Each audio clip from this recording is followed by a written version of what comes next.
Jonathan, welcome to the show. I'm glad to be here.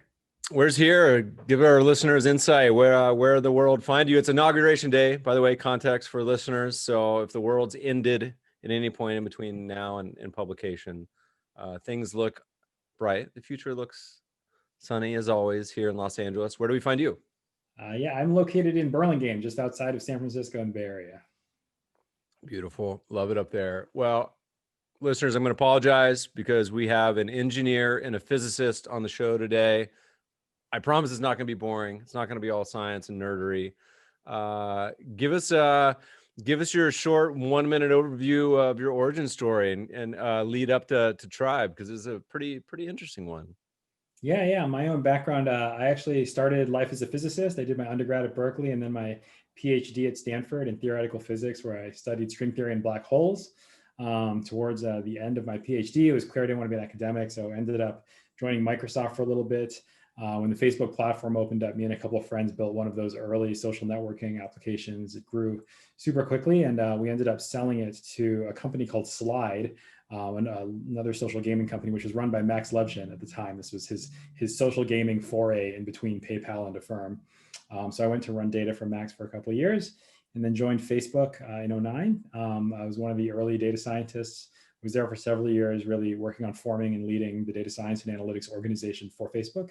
Was there till 2014. By that time, I'd sort of gotten tired of being part of this massive company, was interested in venture, and joined Social Capital in 2014. Was there for 4 years, really sort of exploring, became a partner, heading up the data science activities, really exploring all the ways that data science is relevant for venture. There's sort of many different aspects of that, and we explored pretty much all of them. Did that till mid 2018, and then we spun out to form Tribe Capital, which is about 2.5 years in now. And tell us quickly what is Tribe? Yeah, Tribe Capital. We're primarily early stage oriented venture firm. The focus of our activities is really all around recognizing and amplifying early stage product market fit, using a bunch of these data science and analytical techniques we've been developing for many years now. The investing activity at Tribe tends to be anywhere from late seed all the way up to later stage, sort of checks anywhere from 25,000 to tens of millions of dollars. With a particular focus on leveraging our data science capabilities, really to understand and measure and quantify product market fit, and use that understanding, to help companies, as well as to help work with our co-investors, with our LPs, really the entire ecosystem. You guys are structured a little bit differently, and we'll get into the various ways. But I figured we'd start with, when I wrote my first paper a million years ago, it was a quantitative approach to tactical asset allocation, and I was loving it. I was going through your site. You have all these articles that are a quantitative approach to blank, and there's all sorts of different things. So from one data nerd to another, it warmed my heart. So talk to me a little bit of how you guys use data. It's something you talk a lot. It's a consistent theme string throughout all your presentations, all your commentary and podcasts. How do you guys approach it? How do you think about it in the framework of VC investing? Yeah, the framing we use really kind of stems from an analogy. It's well illustrated by an analogy that I like to make. I like to say that accountants were the first data scientists. That sounds kind of crazy. So what do I mean? What does an accountant do? An accountant takes a pile of raw data, right, like the ledger, every entry in the ledger, and they turn it into something useful, like an income statement. That's really all a data scientist does. They take a pile of raw data. It's important that it's raw. That's kind of where data scientists work. And they turn it into something useful.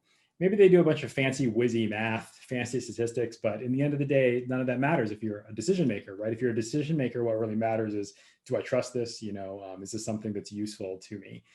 So that's kind of, when we use the term data science data, that's kind of what we think of as sort of the philosophical basis.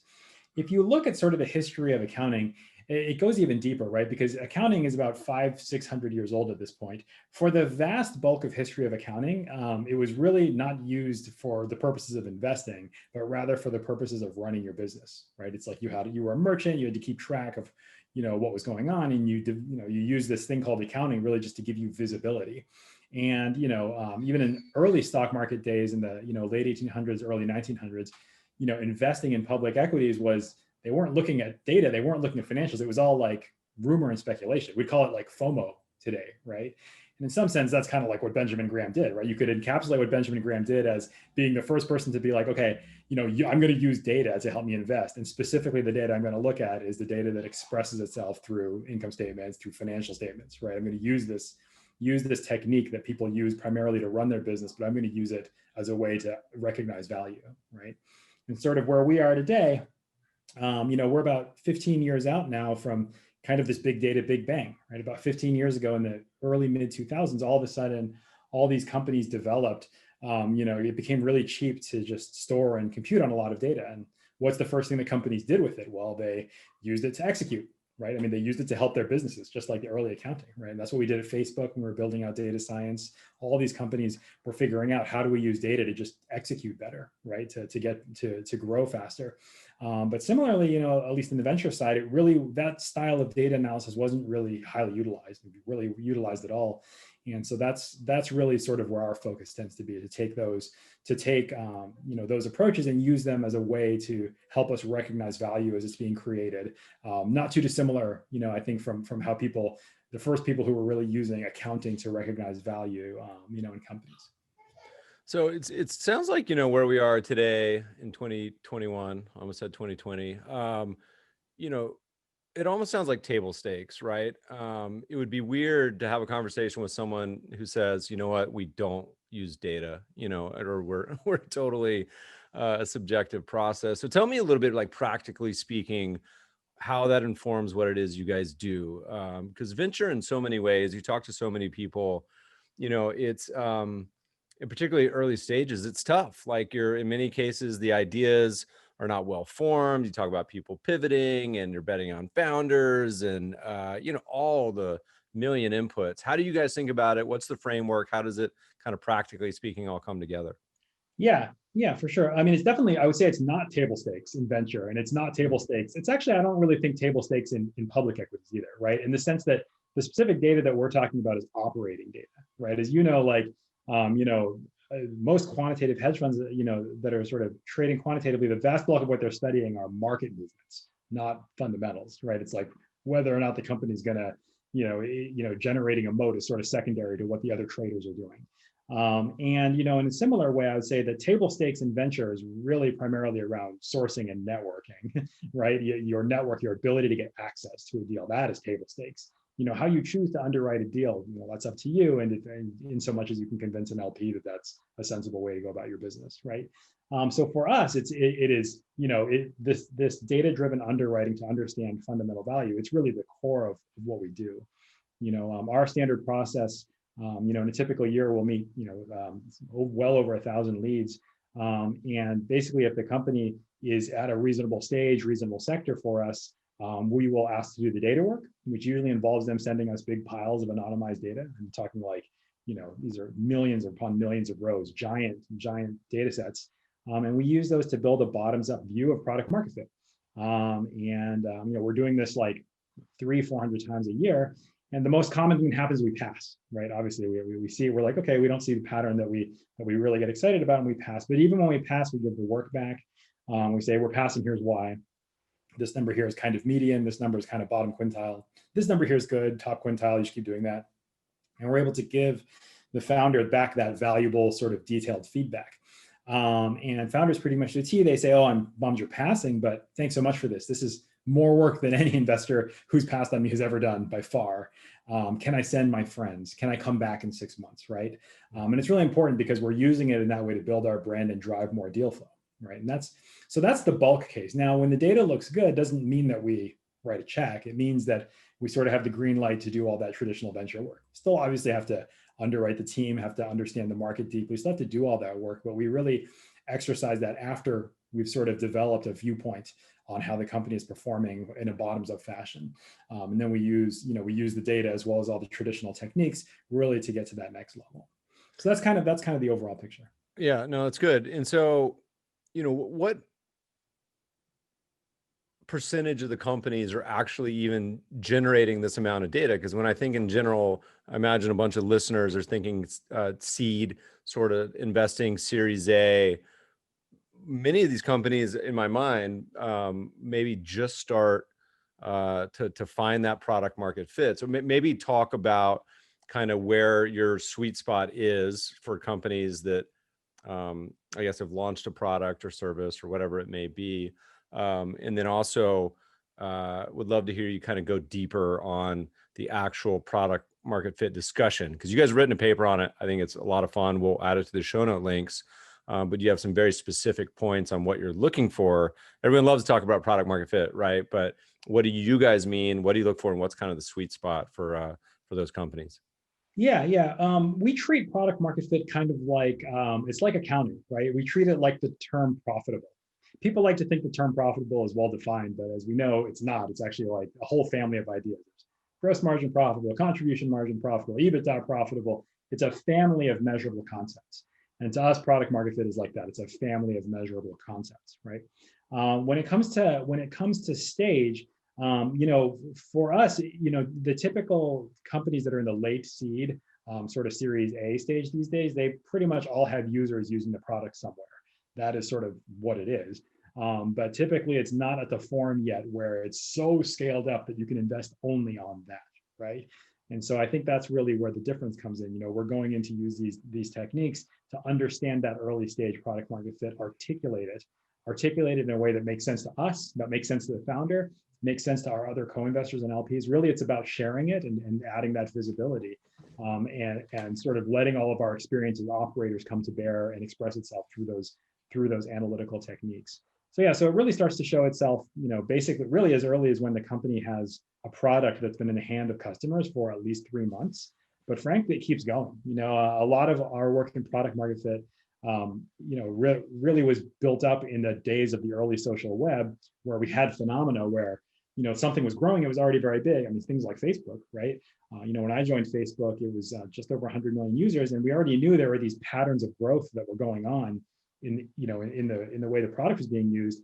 And looking back, historically, the thing to learn is that those patterns that you see at the early stage, they keep going, they don't stop, right? And they will keep going to a scale that people don't usually appreciate at that time.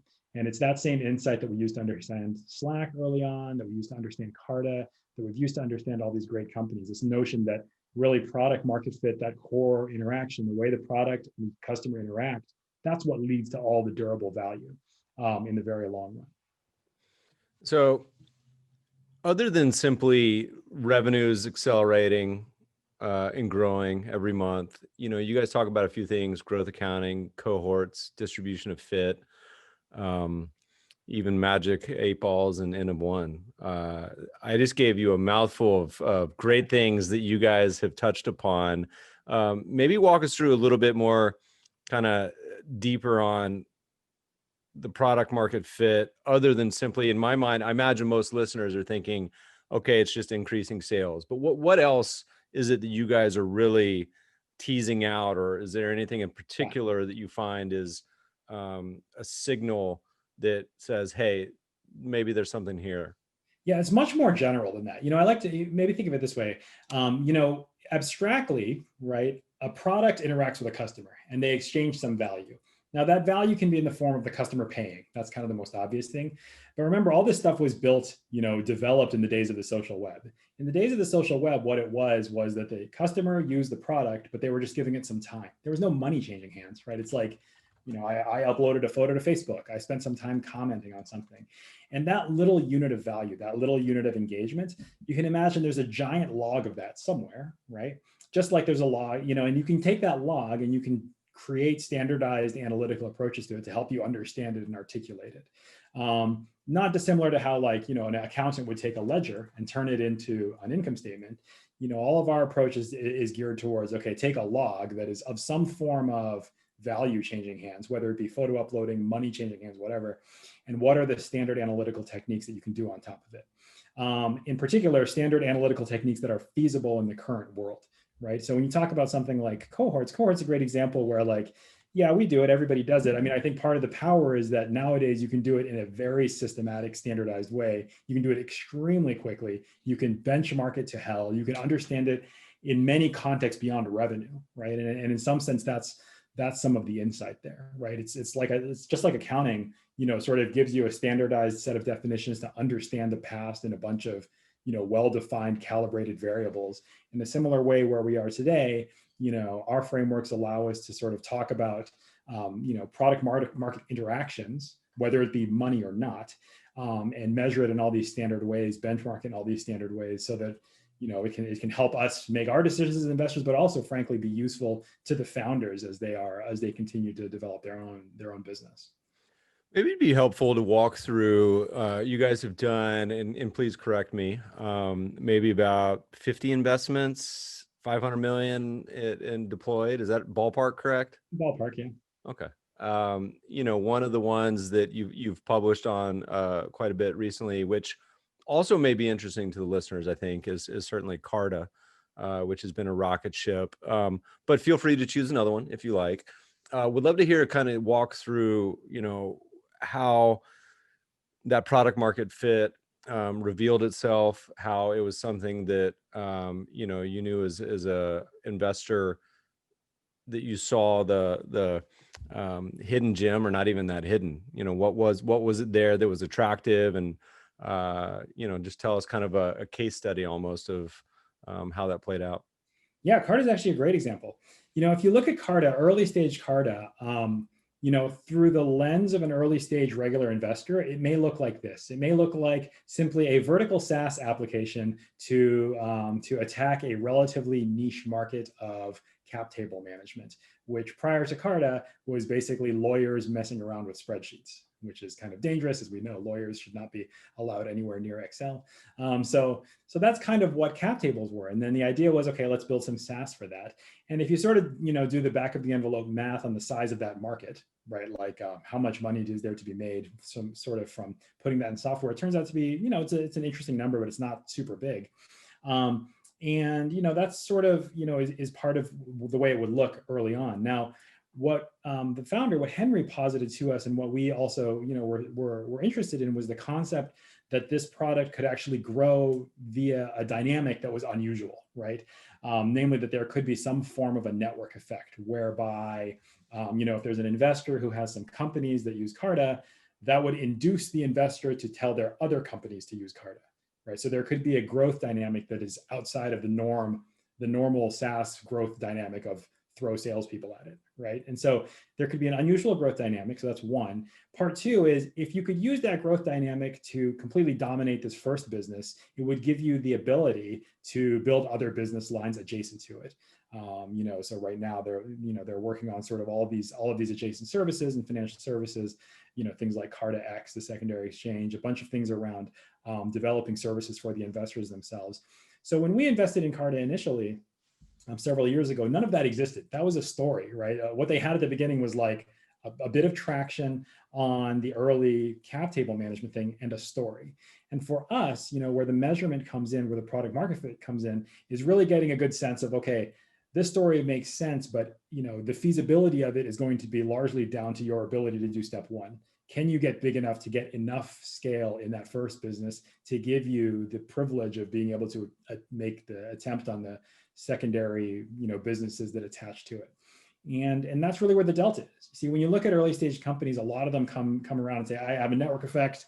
I'm going to exercise my network effect. It's going to allow me to get huge, and then I can do all these other crazy things. And if you look at the stories of how those companies fail, they don't fail because they're unable to do the other things. They fail because they fail at step one. They're unable to dominate their first market.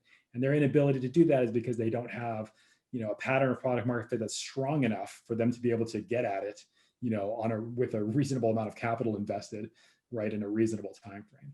And so that's kind of how it fits together, right? Like our quantitative approach to product market fit really helps us understand your ability to do this first piece, and then the rest of the story will depend on the specific company. But in the specific case of Carta, that's kind of how it fits together. Before we leave Carta, I'd be curious to hear your just general thoughts on the concept of the Carta X for listeners. That this concept of sort of, and correct me if I'm wrong, by the way, because I may be wrong. Private secondary marketplace, particularly as you have the private markets develop as they have in the last 20 years, seems like such an obvious opportunity. And there's been a handful of players out there, but for someone who's speaking personally, who's tried to transact in a lot of these companies and offerings, it's so bulky. It's just like such a high time effort process that just seems like, is a opportunity for somebody to go around and fix it. Is that broadly what they're trying to do with Carta-X, or I think that's right. I think you're right that a lot of these ideas are kind of obvious, right? What makes it difficult is how do you achieve enough scale to enforce some level of standardization into the process, right? I mean, kind of what you're saying is how do you build a single marketplace? Clearly, I can just build a marketplace, but the problem with building it is no one will come, right? And so the delta with something like Carta is that, well, by nature of their original business model, that gives them a sufficiently large base of existing business, existing customers, existing relationships, that they have a much better shot at sort of being able to do this than anybody has in the past. It's interesting. It would be fun to watch that develop, because yeah, it's it's been so clunky. So many emails exchanged just on companies. Here's where it's trading at. Do you want this offering? Here's how much. It's just hopefully can become a little more standardized.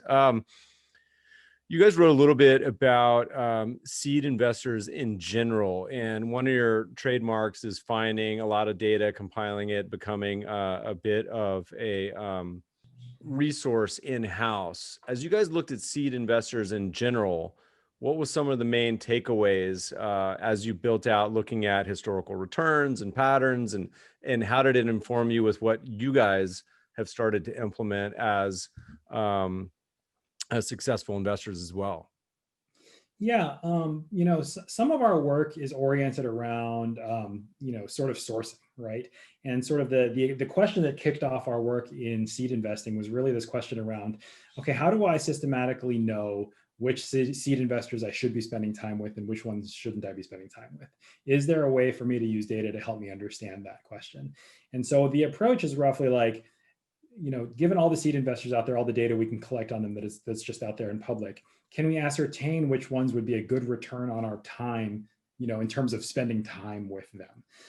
It's a bit of a different question than what an LP might ask, right? You see, from an LP's point of view, an investor in these funds, you might say, well, if you have 1,000 losses, but then you have one that's amazing, then like that's great for me as an investor, right? Whereas from a co-investor's point of view, from a business development point of view, that may or may not be the right use of time, right? If you spend all this time, sort of creating all this noise, but none of it is interesting to us, but there's some other seed investor that just kind of cherry picks the one, that might be a better use of our time, right? And so, what this leads one down the alley, sort of this path of, can one statistically look at a track record and basically, separate out luck and skill? And that's kind of what the question turns into. Michael Mauboussin has written a whole bunch about this stuff, and we're big fans of his work. He's done a whole bunch of work on how do you analytically separate luck and skill, using sports as a really interesting model, right? How do you make a statement that basketball is less luck oriented than football? Like, that's actually an analytically tractable statement. And he's demonstrated a bunch of models that help you make those kinds of statements. And so we've taken some of those models and applied them to the world of seed investing to help us basically combine short track records with long track records in a way that's sort of statistically sensible, and help us identify folks we should be talking with. And so that was kind of that approach. And we wrote a little bit about it. There's generated some PR around it.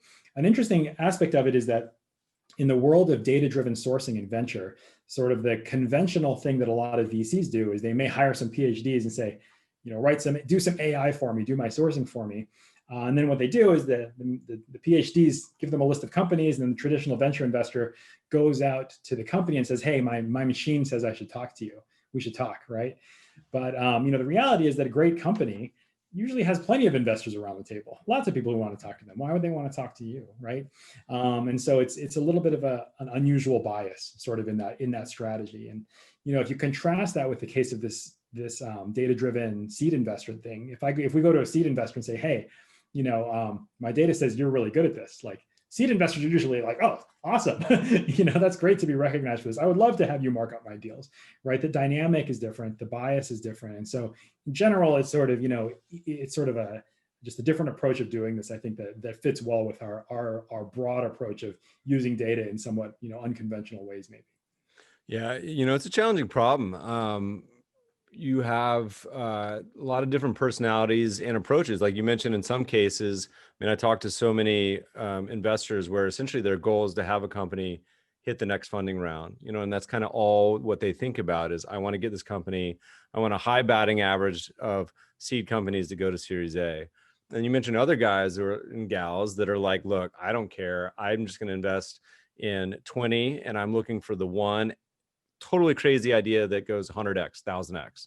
I don't even care if they fundraise again. It's just like, and you end up with, it's like players on a baseball team, a cleanup hitter versus the guy that's, out there that's a singles and going to steal a lot of bases, and the other guy that, gets a ton of walks. And it's interesting because I think a lot of people think of the asset class in terms of stages, hey, this is seed, this is Series A, but in reality, you have a lot of dispersion of styles of investors within that sort of umbrella or category. Did you guys kind of find that in the data as well? Well, absolutely. I mean, I think you're sort of referring to the dispersion in the style of investors, but it also, the underlying thing, of course, is that there's a dispersion in the approaches to building a company. Remember, that's the underlying economic activity we're talking about, right? How do I build a company from nothing? And to think that they all just follow this pattern of seed, then Series A, and then Series B, and it's just sort of this line of valuations that go up, where everybody's just buying equity, inserting equity into the company. The idea that that's the only way to build a company, well, that's rather narrow, right? Yeah. I think, a lot of our viewpoint is that, that's why the viewpoint, I think, really has to start with, like, how do you build a great company? Recognizing, acknowledging there are many ways to do that. And then given all these ways of building a company, what are the appropriate ways to finance that, right? Yeah. And sort of that's how I think about what we should be doing as venture capitalists, not making great seed investments, right? We need to be like great partners for our companies and help them navigate the land of capital, which is Yeah, I mean, the time frame is such a tough problem too, that you mentioned.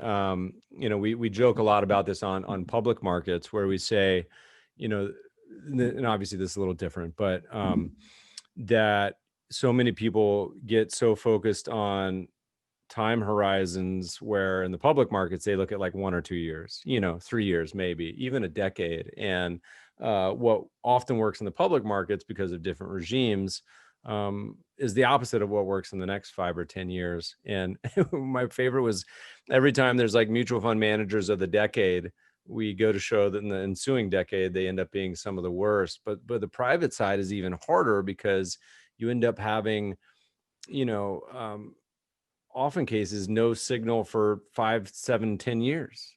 You have no idea of investments made in 2021.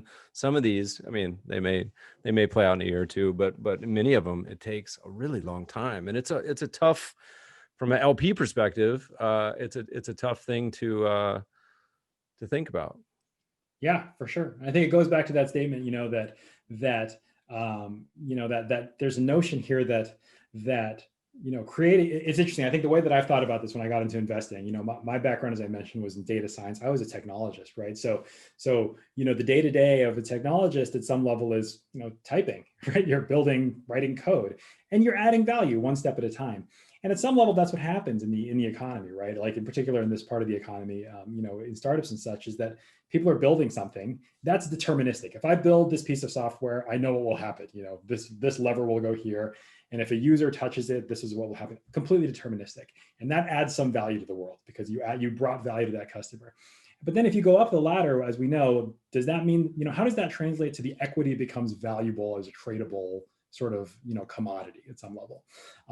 And that there's a sort of line of causality. Things are very causal at the level of the way technologists build things, but then things are very random, as we know, sort of in markets, right? And so in some sense, at least philosophically, the way that I deal with that is sort of by working in the early stage, where really we're just focused on building great things and not really on trying to outguess the market. We're going to fail at that. It's part of why when people think about valuation in the early stage, it's just a completely different set of conversations than happen, with regards to valuation for late stage or public companies, is because it's really about building something. It's not about outguessing the other investors. Yeah, well said. Would love to hear a little bit. We haven't actually talked specifically towards what sort of companies and opportunities you guys are looking for. Would love to hear, broadly speaking, what you guys are looking for as sectors or approaches. As I flip through y'all's holdings, I think I've co-invested in about 6 or 8. So I'm not going to tell you which ones unless you mention them.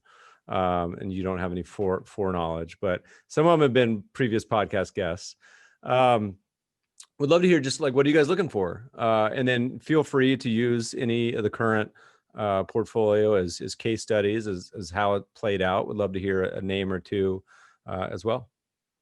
Yeah, I would say that, the things that we're looking for are high level, abstractly at some level. We're interested in things that grow in unusual ways.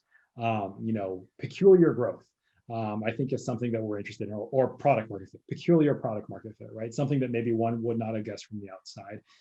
That's sort of at the level of tactics, right? It's at the level of, can you tactically show me that this thing you tried to build is going to defy my expectations of how something ought to grow in this space, right? Like if I look at a B2B SaaS company, the naive expectation is I hire salespeople, they sell the product.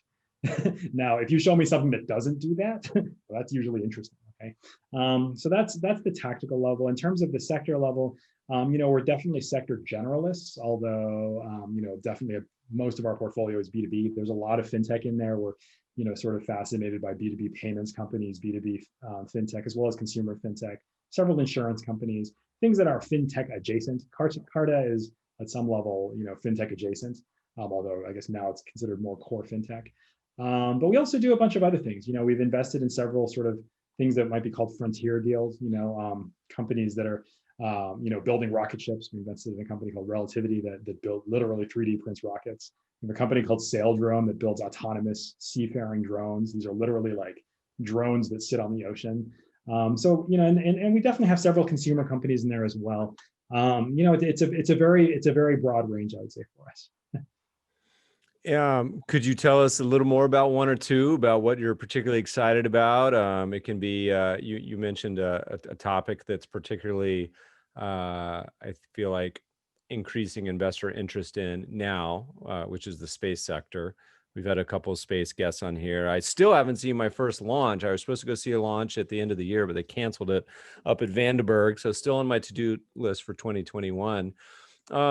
Any of those you want to detail, or any other particular names in there? Would love to hear a little more about. Yeah, I mean, I can tell you a little bit about how we think about space. On space, a lot of the thinking is really that we're getting to this time where a combination of factors, right? There's been a lot of money sort of pushed into the sector for a long time, but a lot of it is starting to show that fruition. The idea that we can have sort of a transport infrastructure in space, right? That such a thing could exist, and that such a thing could lower the costs of getting things into orbit by orders of magnitude.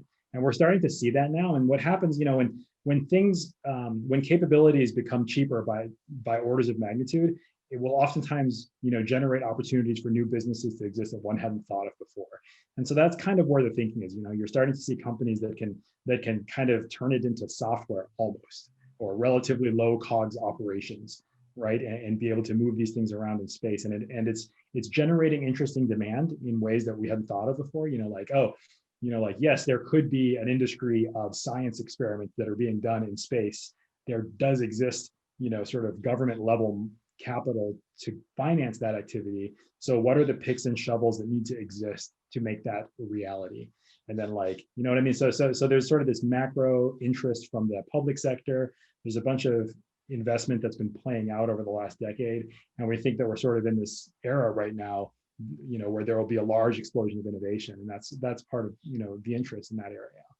We'll do one more minute on actual portfolio companies. Then I want to talk about a couple other things. Are there any in particular that have been recently funded in the last year that you think are, I know you love all your children equally, but, particularly oddball or interesting, where it's an idea that you're just like, that's like a totally novel approach to an industry or a product that, you're particularly excited about or optimistic about?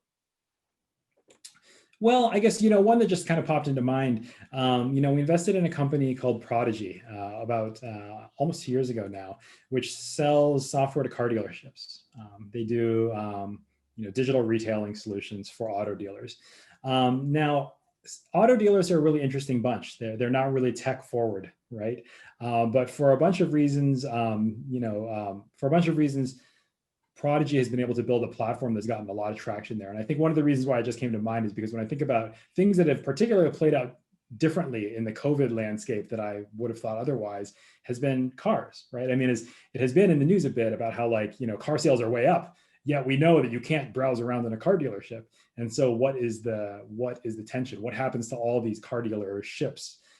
These individual proprietors who are running their businesses, but all of a sudden have to run their businesses very differently. And so it's causing a big shift in the car landscape, right? I mean, we see it sort of, obviously, like, the electric car makers are in the news a lot, but there's other stuff going on there, and more in the economics of how cars are sold, right? How this asset gets moved around in the real world, and what is software's capability to address that and enable that, and in particular, what is the role of dealerships in the world going forward? And I think that's an area that has surprised me, in terms of the amount of tailwinds that they've received in the post COVID era.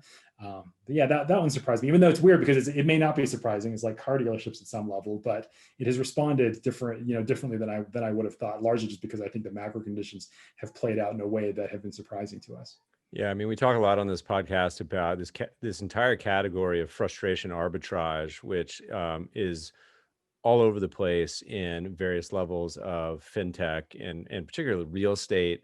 But my God, the car buying, selling, leasing, all of it experience, it has to be one of the lowest NPS scores on the planet. And one of the reasons, obviously, that Vroom and Carvana and others have exploded in popularity is simply because it's such a sucky experience before. So hopefully, software and tech can upend that pretty quickly. I got a couple other spots in particular that are equally as bad, but that's got to be up there. You guys are structured a little bit differently. You have a program that you call First Look. You want to tell us a little bit about what that entails? Yeah, First Look is our program for co-investments. Okay, so what First Look does is you can think of it as having three different audiences.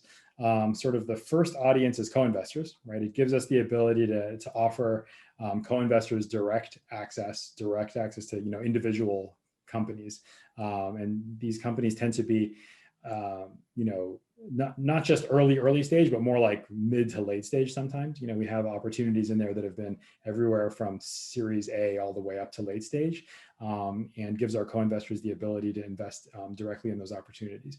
So that's the co-investor side. Now, for the company side, what First Look does is First Look gives us the ability to offer the platform as a service to portfolio CEOs. So one way to think about it is giving portfolio founders access to a pool of capital that is non-traditional. There's sort of this notion that, raising capital as a startup means just walking up and down Sand Hill and pitching to like whatever the 30 firms or so that are located there. But the reality of the last 5-10 years is that the pool of capital that has interest in doing this type of stuff is much bigger now. And there's a lot of capital out there that has interest, not just in putting capital in there, but being involved, right? Because it's inspiring to hang out and work with founders who are building these businesses from nothing. And so for our CEOs, for our founders, First Look is a way for them to interact with that world in sort of an organized way. We help them, navigate that world, which obviously leads to capital, but maybe even more interesting, leads to all sorts of interesting business development, strategic value, strategic relationships that they would have otherwise not been able to meet. So that's. If you're an investor listening to this, when you say co-investor, just give a little clarity on what that means. Does this mean family office, endowments, large funds? Is there minimums? And then how does the actual experience play out? Yeah. I mean, co-investors for us really means everything down from like just regular accredited investors all the way up to large institutions. We actually have a big network, well over 1,000, co-investors that we've worked with through this program that span the size scale, up and down. And yeah, so that's kind of the co-investor side of it. And as I mentioned, I think part of the thing that's been interesting to us is that, while it's clearly a way to move capital into the companies, help them fill out syndicates, help them fill out rounds, there's just so much value in, the professional capabilities of these people who are investing, either full-time or otherwise, that are out there. And I think that's really proven to be really interesting. Third audience is really ourselves and our fund LPs. I think something that we do that is very different from everybody else is the economics of our SPVs don't flow to the management company. They actually flow to the currently active fund, which is a little bit different maybe from the way other folks do it. So what that means is, like, in theory, if we have some SPV that generates, I don't know, a little bit of carry, maybe a few $1,000,000 of carry, that few $1,000,000 of carry does not go to the GPs, it goes to the fund. And from the fund's point of view, it appears like the fund made a small investment, basically the GP commit on the investment, and received a very high return back on that investment. It's smart. It's really, it's a really form of enhancing returns for the fund. So let's say I'm listening to the Meb Faber show. I want to put $1 million into Carta. Maybe I'm crazy and want to do 10 million. Is it something that, how do they interact with you guys? Do they apply online? Is it a software portal? Do they just start calling you after hearing this show? What's the approach? How's it work? Yeah, they can just shoot an email to us. Really, that's enough. I think part of our thing is that we don't believe that people really necessarily want to be interacting with a portal, right? You want to have someone you can chat with, and so that's what we do. We sit there and we chat with you, and just shoot us an email if you have interest, and we're more than happy to get you onboarded. All right, you're going to regret that statement, because you're going to start to get we've had people that have been emailing me not every week, but every month, that are interested in investing in some of these private companies. So you guys don't email me, email Tribe. They can handle it. They have a bigger staff than we do. How many people you guys got over there? The whole firm must be around 20 now, a little bit under 20. Awesome. Talk to me a little bit about VC in general today, or you can call it just the seed investing landscape. It was a bit of an oddball year last year. What's the status today of the way the world looks? Anything you guys are worried about, excited about, particularly concerned? Any requests from the listeners? As you look to the horizon of a new decade. Yeah, I mean, clearly we're in a world right now of pretty cheap capital. I'm sure all of your listeners know that. It's been interesting to see how that trickles down into early stage. You see, cheap capital for public companies means they can raise cheap debt, and means that the valuation of their equity is super high in the public market, right? It doesn't quite work that way for a seed company, right? Because a seed company raises money, yes, but they still have to use that money to hire a software engineer to write code, right? And that layer of the work doesn't really change at some level, right? And when you pair that with the fact that in pandemic world, you don't see the software engineer right there with you anymore. They're remote. They don't need to be in the Bay Area anymore. You don't need to pay Bay Area rents anymore, to hire that individual. That part of the equation has moved in a different way, I would say, than the pure capital market side of it. And so what that's led to, is that it's interesting because there's definitely a bunch of big rounds that happen pretty early these days. We definitely see some sort of valuation creep upwards, in sort of the seed and the early stage world. But the reality is that, companies still have to take that capital and turn it into something valuable. They have to turn it into traction. They have to turn it into product market fit, right? Or revenue, or some combination thereof.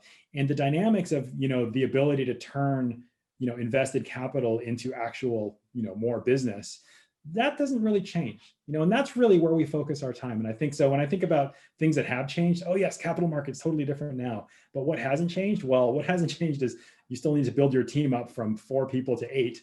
You still need to hire those 4 people, and then you need to find a way for them to add value. And that's never easy, right? And that's really where the rubber hits the road. And that piece of it has stays pretty constant, regardless of the capital markets moving up and down.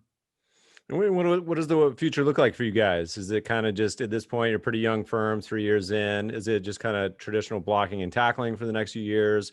Are you planning on rolling out various funds? What's Tribe going to look like in 2020, 24, 25, 2030? Yeah, well, it's hard to know. I think that the way we think about it, right, our core capability, right, is really our experience and our expertise at building companies, in particular scaling companies, right, in a measured, analytical, rational way. And that's really what all that background in growth, data science, product development, that spans our firm. That's what all that expertise is. And so really the goal is Tribe is to bring that skill to bear to the ecosystem in a way that makes sense. Now, different players in the ecosystem want different things. If you're a founder, you want capital, right? If you're an investor, you want returns. But if you're an investor, you also want, you want somebody to help guide you through this world. You want someone who can be a partner to help you think. You want a partner who can show you like how you think, and you want a partner who can articulate the world in a clear way. And that's really where all our data work comes in. We view our data work not really just as data. It's really about giving a clear articulation of the world. And the question is, how is such a clear articulation valuable? How does that deliver value? Well, there are many ways. It helps the founder understand understand if they're taking the right direction. It helps them think about what they're doing and the avenues of growth. But it also helps investors think about, how to think about these various opportunities, as more than just like, okay, what is the valuation multiple? That's kind of a, simple way of thinking about it. The real question is like, what is the thing you are buying? How do you articulate the value? And can you do so in a way that's like reasonably defensible? Yeah, and how do you guys actually interact with these portfolio companies at post investment? Is it you say, look, we have this data expertise. It's not just for the investing side, but we can help you plug into some of our capabilities, or maybe find people that can assist you in certain areas. Like, how does it work? How involved are you guys typically with the portfolio companies post investment operationally? Yeah, I mean, we're very involved. I'd say, at some level, it's pretty normal in the sense, we take board seats and we're active investors and we try to be helpful in all the ways that we can. That part is pretty normal. We make introductions where we can. That part is pretty normal. I think where it becomes not normal is when it comes to our specific areas of expertise. Our specific areas of expertise are around being able to tell a story utilizing your own data, right? And helping you articulate that story to other members of the ecosystem. That's a really big piece of it. And then two, having such a network, of co-investors sitting right alongside us that can help you, that you can, use, that you can lock into or plug into in all these different ways, right? For business development purposes, sales purposes, strategic purposes, and investing. And so the sort of medium by which we keep all that together really is this data work, because it's our ability to just speak the truth. It's a really big difference. If you look at our memos compared to other memos, I don't know if you've ever, you've probably looked at other, venture investor memos or private opportunity memos. They read like sales pitches, and ours don't. Ours read like an auditor's report, and that's on purpose. We're really focused on just telling the truth, not on selling you something. And it's that core thing that helps us work with portfolio companies. That's why they want us around. And it's the same thing that we use to attract co-investors towards our opportunities. Yeah, that actually hits on a topic that I've been thinking more about recently, and this applies to both public and private. And I'll give a hat tip to Kyle Canis on this one, but he was talking about certain companies that instead of having product market fit, they have product VC fit, meaning the companies are particularly attractive to VCs, but also this sort of concept, applies everywhere. In your case, speaking to ideas of almost like a GP LP fit. And I see this a lot, having seen, I think it's got to be over 2,000 syndicate deals on Angel List over the past 5 years. There's some that read almost like a novel. There's some that read like a used car sales pitch. Some read, like an audit report. But we see it in my world too, of public investments. And listeners, as you think about this, there's a lot of funds out there that I'll scratch my head and say, why in the world, who would ever invest in this fund? It seems crazy. And then as you think about it, it doesn't have kind of the product end investor fit. It has the product advisor fit of the financial intermediary. A classic, of course, is all the conflicts of interest with high fee things like annuities, where people get paid to be the middleman. So it's fun to think from that standpoint. I don't know if there's a way to describe that actual, principal agent kind of concept, but I think it's accurate, and I think it's some that colors a lot of our world. That's right, and I think that's absolutely right. Business investor fit is an entirely separate problem at some level from business customer fit. And if you think about sort of the role that accounting and data plays in the two sides, it's pretty different, right? Does accounting play a role in a business articulating its value to investors? Well, obviously, right? Because we all live in the post-Graham, post-Buffett world? Obviously it does, right? And so then the question is, now that there is all this other data, is there a way for that to systematically affect that world of business investor fit? And we think yes, and we're out there writing it. Now, on the flip side of it, when you talk about sort of the business to its customers, it's kind of a similar thing, right? Like, how does a business work with customers? How do they know if they're doing a good job there? And then can we help on one side and then help them tell the story to the other side? That's really sort of where all our focus is being able to sort of create that value and then help them articulate it and show it to the world. When you put on your portfolio manager hat for a minute, and this is a topic that is, I think, well understood in private markets. It actually plays out in public too, as you mentioned. Malbison earlier actually put out a paper on it in the last year that we'll link to it.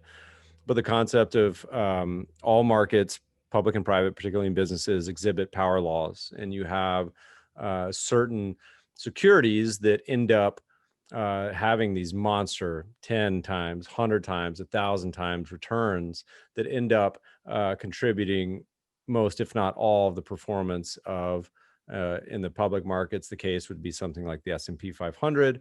In private markets, it may be 50 investments, one or two end up being the Ubers of the world. And this can be personal or public, tribe messaging. But how does Jonathan/Tribe think about selling?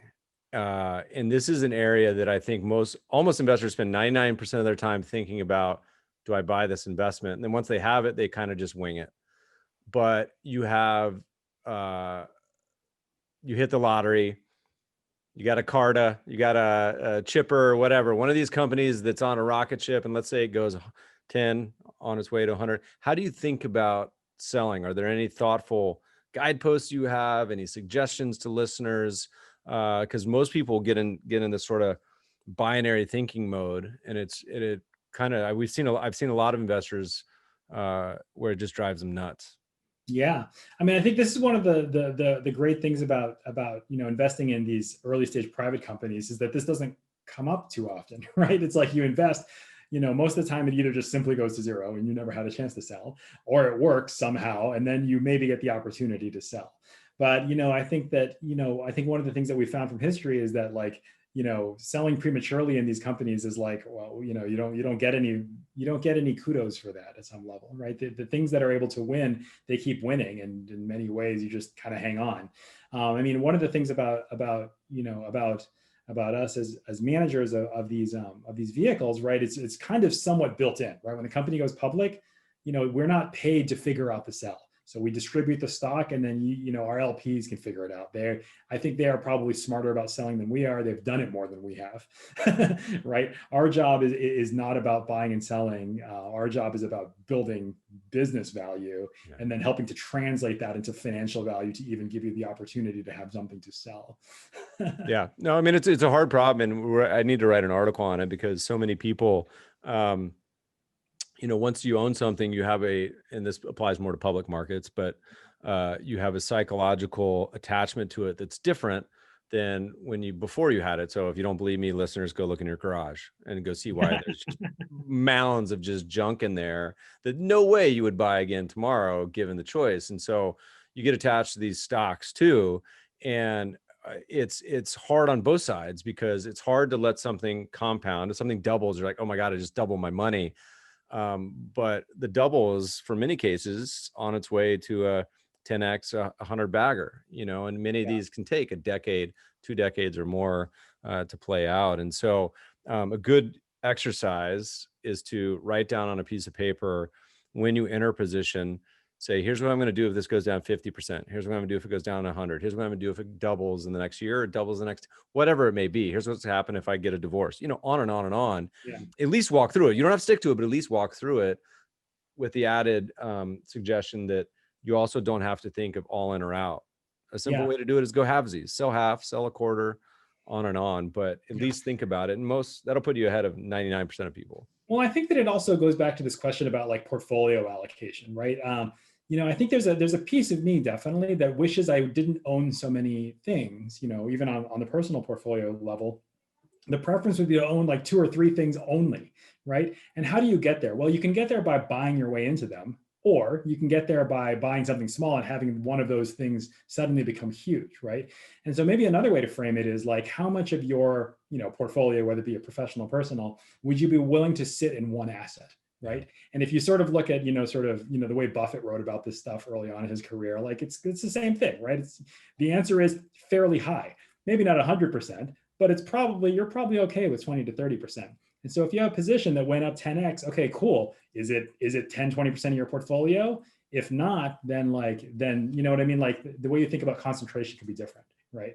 And I think it also, it actually, interestingly enough, this relates to another topic I like to talk about, which is, so I like to say that for high-end decisions, you should only use data and technology.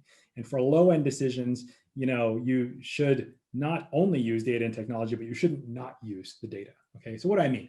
A high-end decision is like this. Let's say I'm Facebook and I need to figure out what ad to show you. Well, I got to do that like 1,000,000 times a second. That's very high-end. I should use data and technology to do that, and only data and technology. Cool. Now, what's a low-end decision? A low-end decision is like, where do I go to college? How many times do you make that decision? Like maybe twice in your lifetime. Does that mean you use data? Well, no. You do look at how much it costs. You look at like what the graduation rate is. You look at how they rank in the US news. You still look at data, but how does that data influence your decision? Well, it's not obvious. It integrates in some way, right? And it's part intuition, it's part data. When you look at venture investing, what we do, we only make fewer than 10 investments a year. It is kind of in between, right? But it kind of veers a little bit more towards low end, which means, the problem is that if you treat it like low end, it doesn't mean you just use your gut, right? Because your gut has to be informed by data. And so that's kind of how I think about that. And when it comes to your question about selling, it's kind of the same thing, right? It's like, well, if I only own 5 things, then these are low end decisions, in which case knowing when to sell, well, there is no point in trying to make something completely systematic, just like there'd be no point in trying to make a systematic machine to decide what college I go to. It's really thoughtful. It speaks personally. I remember visiting my university and yes, trying to use a bunch of quantitative inputs, and then showed up on an absolutely beautiful spring day. Everyone out throwing frisbee and football, and girls in sundresses, and people just wandering. I was like, this is heaven. I've never seen anything like this. So there you go. Spoke exactly to it. It should be the same way in your portfolio at some level, right? You should hope that the companies are ones that make you feel good on many levels, right? Yeah. I like echoing a couple of your comments. I like this combination of almost what we call this coffee can portfolio, which goes back to, I think it was 50 years ago, Kirby writing about this, just putting an investment in, leaving it, forgetting about it. And that takes away so much of the psychological problems of people over trading, which is absolutely taking over the world again, very similar to the 90s when I got to cut my teeth. And almost any research shows that over trading is a negative. But on the flip side, say, look, adopting this sort of Bezos-like concept of regret minimization, if you have a stock or a crypto or a house or whatever that becomes 10, 20, 30, 40, 50, whatever percent of your portfolio, take a step back and think, well, what if that goes to zero? And there's gazillion examples in history of, Polaroid, Enron, GE, on and on and on. I mean, even Amazon, declined 95% and 50% Berkshire multiple times, and it's hard. So thinking in terms of not all in or all out, which is so many investors just want to gamble. They want something to cheer for or not, and telling them to sell a quarter or a half is it's not exciting. It's not sexy for anyone, but is often a prudent idea. So anyway, listeners, just think about it. Yeah, and I think it does go back to that notion that I don't think that there is a systematically fully defensible answer to how it is one allocates one's portfolio, right? Invariably, that answer is going to be attached to whatever sort of exogenous requirements and constraints it faces. Oh, I need to buy a house. Oh, I had a kid, and even if you're bigger, it's like, oh, if you're an endowment, it's still like, oh, whatever the hospital I'm attached to all of a sudden had a different cash flow situation. There's the portfolios serve some function outside of getting big, always, right? They're associated with some other entity, with something else that imposes a constraint. And that's really where it comes from at some level. Yeah, I mean, the reality is life's messy. There's a great book came out last year called something along the lines of Josh Brown and crew put it out called How I Invest My Money. And I've been disclosing how, I invest my money for years now. But the funny thing is you read these chapters of 20 financial professionals, and I think exactly zero of them said, I do a mean variance optimization. I optimize quantitatively my portfolio. It's like each one is totally different and totally, in most, if not all cases, thoughtful and well put together, but like subjective and messy in many ways. Like me, for example, I talk a lot about investing in farmland. If my heritage of my family didn't come from farmers, would I be investing in farmland? Like probably zero chance, right? But Yeah. But that's okay. That's okay. yeah. That's also where the inspiration always comes from founders. If you've worked inside of a company in the early, when they're sort of in that middle stage, how does a company decide to put 30 employees over here and 20 over here? Are they doing some mean variance optimization? No, they're just trying to take advantage of an opportunity, investing some of their resources towards it, and then owning the outcome. And I think it's the same thing, and it is not really any different. To put some percentage over here is not too different from throwing some employees over there to work on something if you're a company. Yeah. Well, that's what makes it fun for every day and Yeah. interesting, and the problems and challenges involved in all of this as well. Jonathan, this has been a blast. We got to start to wind down. What has been the most memorable investment for you? This could be at Tribe or prior. It could be good. It could be bad. It could be public, private, anything in between. Anything come to mind? Well, I guess the one that certainly several of us at Tribe sort of point to as one that was important for us. Was our involvement in Slack. At Social Capital, we led the first round of Slack at Slack. It didn't start out as Slack, if people remember this. Slack was originally a gaming company, and then it pivoted into Slack. And then Social Capital subsequently led that first round of Slack, and then doubled, tripled down over subsequent rounds. And a bunch of that was sort of, it was important for us to understand, have this history in social gaming, have a history in the social web, understand what those patterns look like, but also have, an understanding of B2B and enterprise and how all that comes together. And when you see companies or phenomena that doesn't fit neatly into existing categories, that's oftentimes a signal that something interesting is happening. Like before Uber existed, ride sharing wasn't a category. If you saw Uber at the beginning, I'm sure you weren't like, oh, this is a ride sharing company, I invest in ride sharing companies. No, that's not what you did. You saw this company that didn't look like other things, right? And then, if you did the data work, maybe we didn't, but if one did the data work, presumably one would have seen something unusual, right? Like to verify that the thing that looks unusual actually is unusual under the covers. And I think that's been a guiding light for us to think that, like, the categories by which one thinks of opportunities are usually themselves an artifact of some thinking, right? Like to say, oh, I invest in B2B SaaS only. Well, by traditional B2B SaaS, like something like early Slack wouldn't have made a lot of sense because it exhibited a bunch of these social web things, right?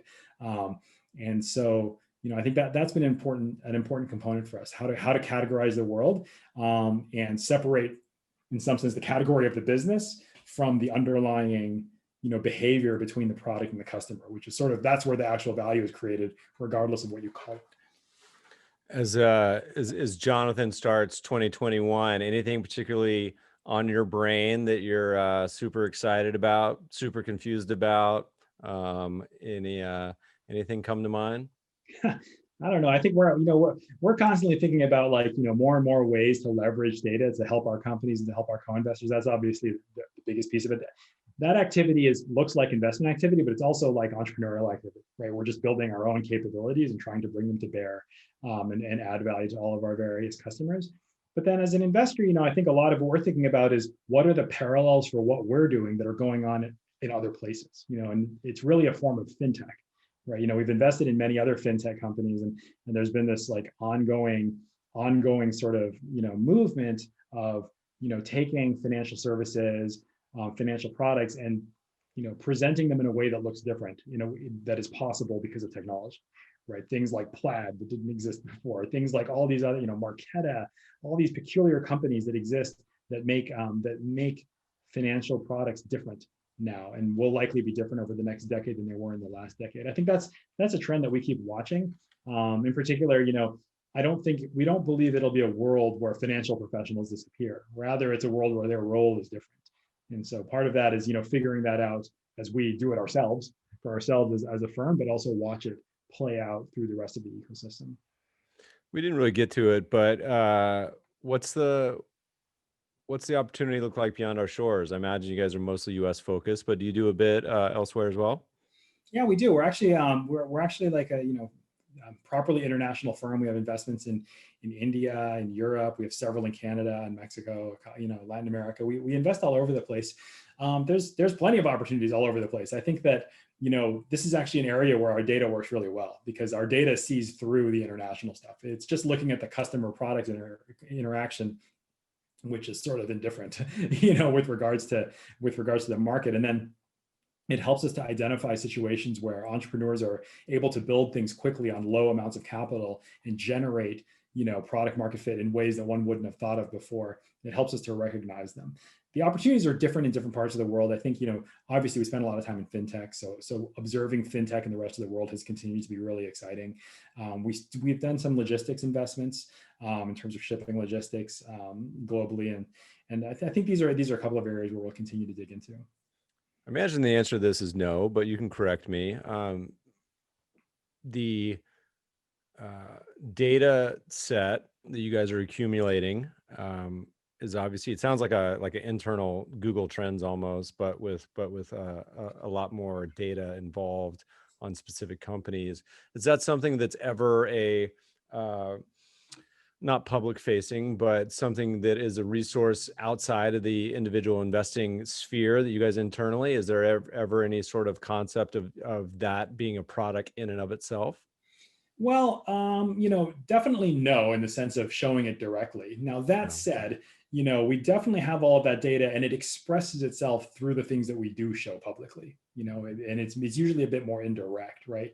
I liken what we do to what, in quantitative hedge funds, a lot of them have this structure where there's like a data acquisition team that goes out and buys data, they shoehorn it into the system, and then they build this abstraction layer on top, a software abstraction layer, so that PhD economists can sit on top of it and be like, oh, get me the whatever Zimbabwe current account deficit for the last 20 years, and they can speak that level and not have to deal with like this spreadsheet, this column, and that's kind of how they put themselves together. In many ways, that's what we've done.